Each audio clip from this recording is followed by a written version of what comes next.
Good morning विद्यार्थियों, नमस्कार। ज्ञानपथ शैक्षणिक संकुल मोरबी धोरण 11 कॉमर्स विषय छे वाणिज्य पत्र व्यवहार અને સેક્રેટરીયલ પ્રેક્ટિસ। હવે આ વિષયની અંદર બીજો વિભાગ સેક્રેટરીયલ પ્રેક્ટિસ। આ વિષયમાં આપણે બીજા વિભાગની અંદર પ્રકરણ 4 आवेदन पत्र विषे विस्तार थी भणी गया। आगळना लेक्चरनी अंदर प्रकरण 4 के आवेदन पत्र शुं छे, आवेदन पत्रनी व्याख्या, आवेदन पत्रना लक्षणों, आवेदन पत्रनी कलमो। हवे एवो ज बीजું नाम छे प्रकरण 5। नवुं प्रकरण शरू थाय छे प्रकरण 5। पांचमा प्रकरणनुं नाम छे नियमन पत्र। હવે પત્ર એટલે તમને ખબર છે, જો અહીંયા જો નિયમન એટલે તો કે નિયંત્રણ। તો કે કેનું નિયંત્રણ? જ્યારે આવેદન પત્ર કંપનીના પાયાનો મૂળભૂત મુખ્ય મહત્વનો દસ્તાવેજ હતો, એવી જ રીતે નિયમન પત્ર છે કંપનીના એકમમાં કે ઉદ્યોગમાં કે પેઢીમાં કે સંસ્થામાં એકમની અંદર એકમમાં ચાલતા કામો ચાલતા કાર્યો માટે આંતરિક નિયમન કરતો દસ્તાવેજ એટલે નિયમન પત્ર।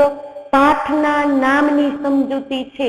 અભ્યાસ હવે આપણે શરૂ કરશું, પણ નિયમન શબ્દ આવેદન પત્ર મહત્વનો મૂળભૂત પાયાનો, તો નિયમન પત્ર આવેદન પત્રનો ગૌણ દસ્તાવેજ। કેવો દસ્તાવેજ છે? ગૌણ, જે એકમની અંદર થતા કામની વહીવટું બધું કાર્યભાર સંભાળવા માટે નિયંત્રણ રાખવા માટે આ દસ્તાવેજનું ઘડતર થાય।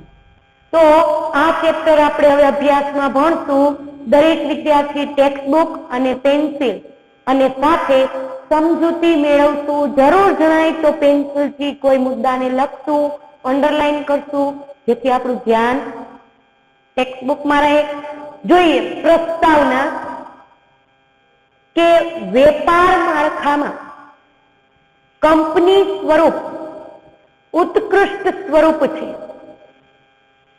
જ્યારે આ વિષયનો આપણે પરિચય મેળવો પાઠ્યપુસ્તકનો, ત્યારે જ તમને વાત કરેલી કે ટેક્સ્ટબુકનું ફ્રન્ટ પેજ તમને સમજાવે છે કે આ ટેક્સ્ટમાં તમારે શું ભણવાનું, કે બિઝનેસ છે કે કોઈ ઉદ્યોગ છે કે કોઈ ઔદ્યોગિક સંસ્થા છે, આર્થિક પાસું જે એમાં વેપારમાં લેવડ અને દેવડના માળખામાં કંપની સ્વરૂપ સૌથી શ્રેષ્ઠ સ્વરૂપ કહેવાય।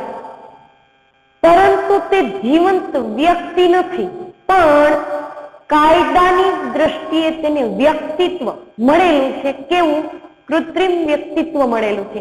કાયદા સ્વરૂપે તેને કૃત્રિમ વ્યક્તિત્વ આપેલું છે। આ કૃત્રિમ વ્યક્તિત્વનું નિરૂપણ કરવા માટે કંપની રજિસ્ટ્રાર પાસે આપણે આવેદન પત્રની અંદર રજિસ્ટર્ડ ઓફિસની કલમમાં રજિસ્ટ્રાર પાસે જે જરૂરી દસ્તાવેજો નોંધણી કરાવવા પડે છે। ટૂંકમાં કંપની સ્વરૂપના કોઈ પણ મહત્વના દસ્તાવેજી કાગળ હોય, ડોક્યુમેન્ટ હોય, માહિતી હોય, તો કંપની રજિસ્ટ્રારની ઓફિસે આપણે શું કરી છે? નોંધણી કરાવી છે। આ દસ્તાવેજોમાં અગત્યનો જો દસ્તાવેજ હોય તો એ કયો? આવેદન પત્ર। અને બીજો જે દસ્તાવેજ છે એ કયો? નિયમન પત્ર। નિયમન પત્રનું નામ છે આર્ટિકલ્સ ઓફ એસોસિએશન। ફરીવાર મેમોરેન્ડમ ઓફ એસોસિએશન એટલે આવેદન પત્ર અને આર્ટિકલ્સ ઓફ એસોસિએશન એટલે નિયમન પત્ર। નિયમન શબ્દ છે નિયમન એટલે નિયંત્રણ કરવું એવું કહે છે। જો કંપનીનું આંતરિક એકમની અંદર જે પણ કઈ કામગીરી સંચાલન કરવામાં આવે એના માટે કયું પત્રક? તો કે નિયમન પત્રક આવશ્યક છે. ફરીવાર નિયમનનો સામાન્ય અર્થ થાય નિયંત્રણ કરવું. જ્યારે કંપની કે એકમની અંદર આંતરિક સંચાલન કરવા માટેનો દસ્તાવેજ મહત્વનો હોય તો એ છે નિયમન પત્ર. તમારી ટેક્સ્ટબુકમાં 5.1 કરીને આપ્યું છે નિયમન પત્રનો અર્થ અને મહત્વ. અભ્યાસક્રમમાં હાલની આ પરિસ્થિતિને ધ્યાનમાં લઈ અમુક જે અભ્યાસના ટોપિક છે એને રદ કરેલ છે. એમાં 5.1 જે આપણે ભણવાનો છે અર્થ. કંપની ધારા 2013 મુજબ નિયમન પત્ર જેનું નામ શું? Articles of association. કંપની ધારો કયો? નવો. કયો? તો કે 2013. એટલે કે આ પહેલાના કંપની ધારા મુજબ તૈયાર કરેલ કે વખતો વખત ફેરફાર કરવામાં આવેલ પત્રક એટલે નિયમન પત્ર. સેમ વ્યાખ્યા આવેદન પત્રની છે એ જ નિયમન પત્રની છે. એમાં લોર્ડ કેન્સે આપેલી હતી. એના પહેલાની જે વ્યાખ્યા છે એ આવેદન પત્રની, અને અત્યારે માત્ર નિયમન પત્ર શબ્દ લખો એટલે ખ્યાલ આવી જાય. બીજું છે આર્ટિકલ્સ એટલે કંપનીના આંતરિક વહીવટનું નિયમન કરતો નિયમોનો સમૂહ. ફરીવાર આર્ટિકલ્સ એટલે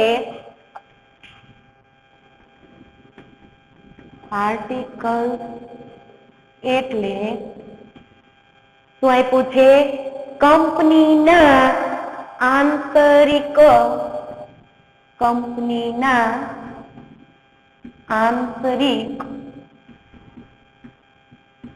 વહીવટનો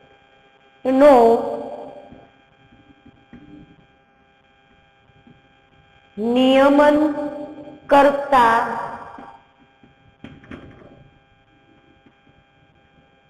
નિયમોનો સમૂહ. આ વ્યાખ્યા છે.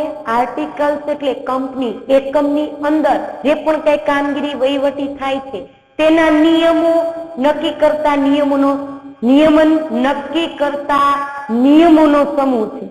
તો શું મહત્વ એકમમાં આર્ટિકલ્સ ઓફ એસોસિએશન નું મહત્વ શું? તો તમને હવે ત્યાર પછીનો મુદ્દો છે નિયમન પત્રનું મહત્વ.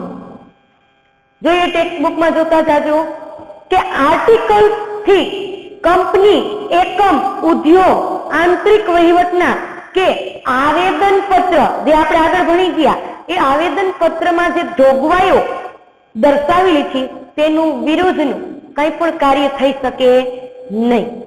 એટલે કે નિયમન પત્રને પણ બંધન કરતા છે કોણ? તો કે આવેદન પત્ર.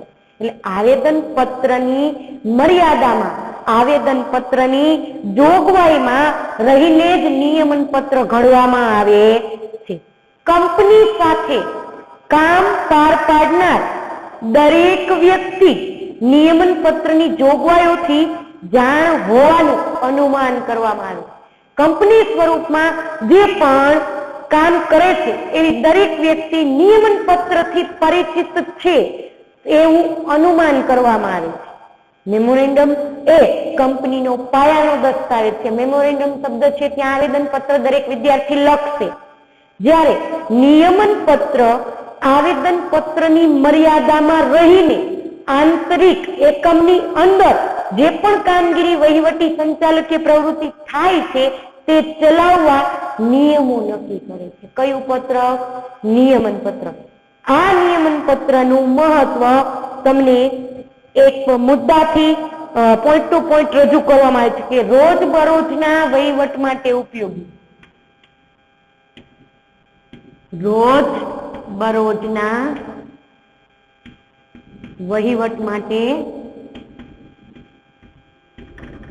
ઉપયોગી. જો આપ્યું છે આવેદન પત્ર શું કરે છે? તો કે કાર્યક્ષેત્ર નક્કી કરે છે, નામ નક્કી કરે છે, હેતુ નક્કી કરે છે, લક્ષ્ય, જવાબદારી, સ્થાપનામાં કેટલા સભ્યો છે, બાહ્ય પક્ષકારોથી લઈ એકમ માટે શું મહત્વનું છે અને એકમની અંદર કેવા કામ કરવાના છે એ આવેદન પત્ર ઘડે છે.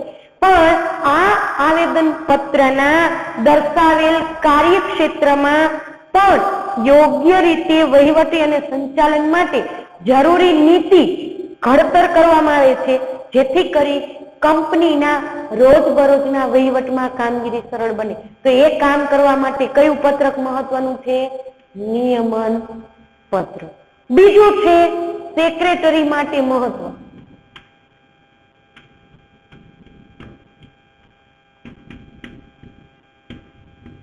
કંપનીનો કાર્યભાર મહત્વનો છે, કોણ સંભાળે છે?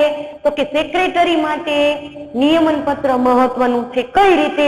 તો જોઈએ, નિયમન પત્ર સેક્રેટરી માટે ખૂબ ઉપયોગી છે.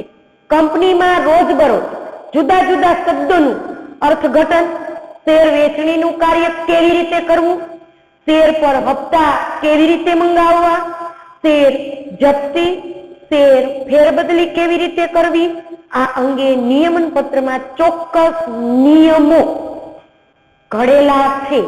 એ નિયમો કાર્યાલય વ્યવસ્થા આધારે કંપનીના સંચાલનમાં ઉપયોગી છે. તો સેક્રેટરીનું મોટા ભાગનું કામ નિયમોનું ઘડતર કરી છે. એ નિયમો શેમાં ઘડવામાં આવેલા છે? નિયમન પત્રમાં.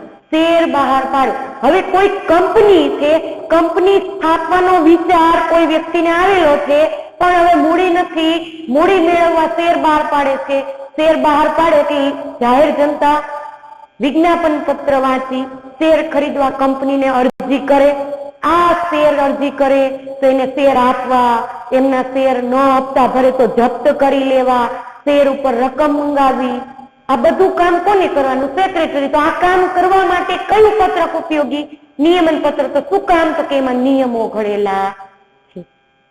એટલું જ નહીં, હિસાબને લગતી વિગતો સંચાલક મંડળને ઉપયોગી, ઓડિટર હિસાબ ઓડિટ કરતા અધિકારીઓની નિમણૂક માટે તેમને કેટલી સત્તા આપવી, કેવી ફરજો નક્કી કરવી, આ બધું જ કામગીરી માટે સેક્રેટરીને પણ નિયમન પત્ર માર્ગદર્શન આપી રહી છે. ત્યાર પછી છે શેર હોલ્ડરો માટે ઉપયોગી. કયું પત્રક? નિયમન પત્ર. તો શેર હોલ્ડરો માટે ઉપયોગી કઈ રીતે? જોઈએ, ટેક્સ્ટ બુકમાં જોશું દરેક વિદ્યાર્થી અને સમજૂતી મેળવશું. આવેદન પત્રમાં લક્ષ્ય પૂર્તિ માટે નિયમન પત્ર સહાયક તો બને છે, પણ શેર હોલ્ડરના હક શું છે? શેર હોલ્ડરની કેટલી જવાબદારીઓ છે?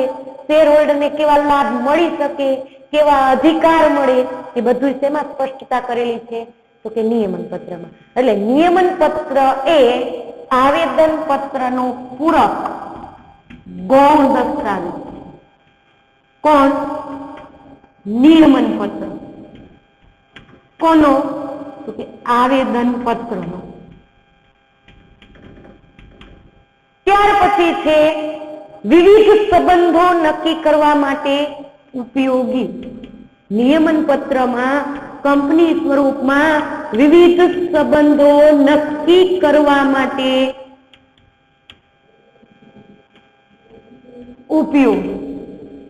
જોઈએ કે નિયમન પત્રમાં કંપની છે તથા સભ્યો વચ્ચે કેવો સંબંધ પરસ્પર સંચાલકનો, વહીવટનો, લેણદારનો, કર્મચારીનો, શેર હોલ્ડરનો આંતરિક સંબંધો નક્કી કરવા માટે નિયમન પત્ર ઉપયોગી છે.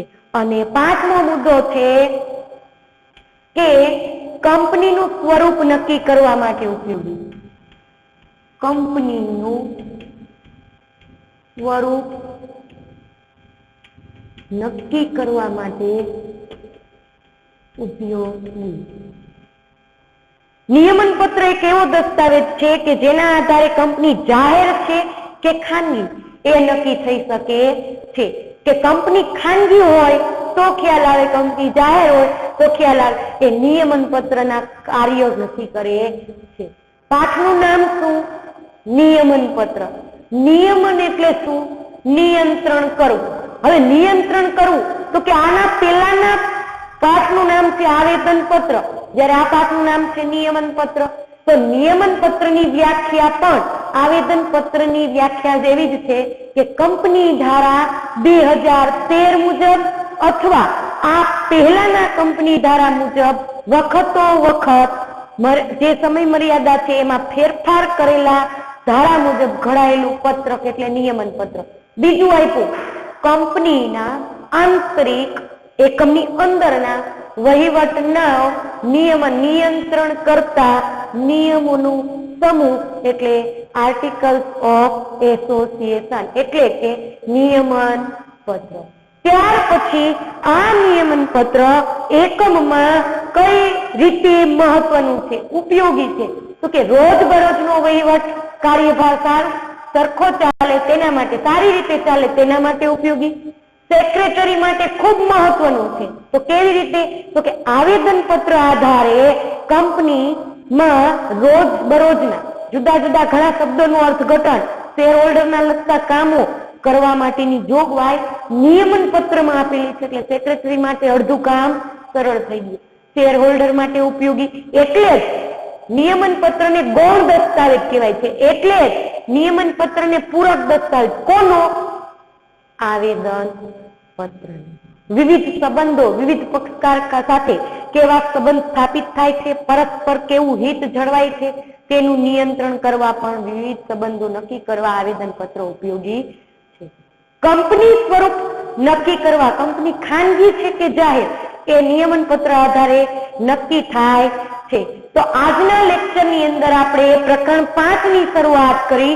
પ્રકરણ 5 માં આપણે 3 મુદ્દા ભણ્યા કે નિયમન પત્રનો સામાન્ય અર્થ, નિયમન પત્રનો અર્થ, નિયમન પત્રની વ્યાખ્યા અને નિયમન પત્રનું મહત્વ. તો હોમવર્કમાં દરેક વિદ્યાર્થીએ પ્રશ્ન લખવાનો છે કે આ નિયમન પત્ર એ આવેદન પત્રનો પૂરક દસ્તાવેજ છે. વિધાન સમજાવો. ફરીવાર, નિયમન પત્ર એ આવેદન પત્રનો પૂરક અથવા ગૌણ દસ્તાવેજ છે તે સમજાવો અને મહત્વના મુદ્દા જે 5 છે એ પાકા કરવાના રહેશે. દરેક વિદ્યાર્થી હોમવર્કની ખાસ નોંધ લે કે નિયમન પત્ર એ આવેદન પત્રનો પૂરક અથવા ગૌણ દસ્તાવેજ છે એ સમજાવો. એ હોમવર્કમાં લખવાનું છે અને મહત્વના મુદ્દા પાકા કરવાના છે. નમસ્કાર, જય હિન્દ, વંદે માતરમ.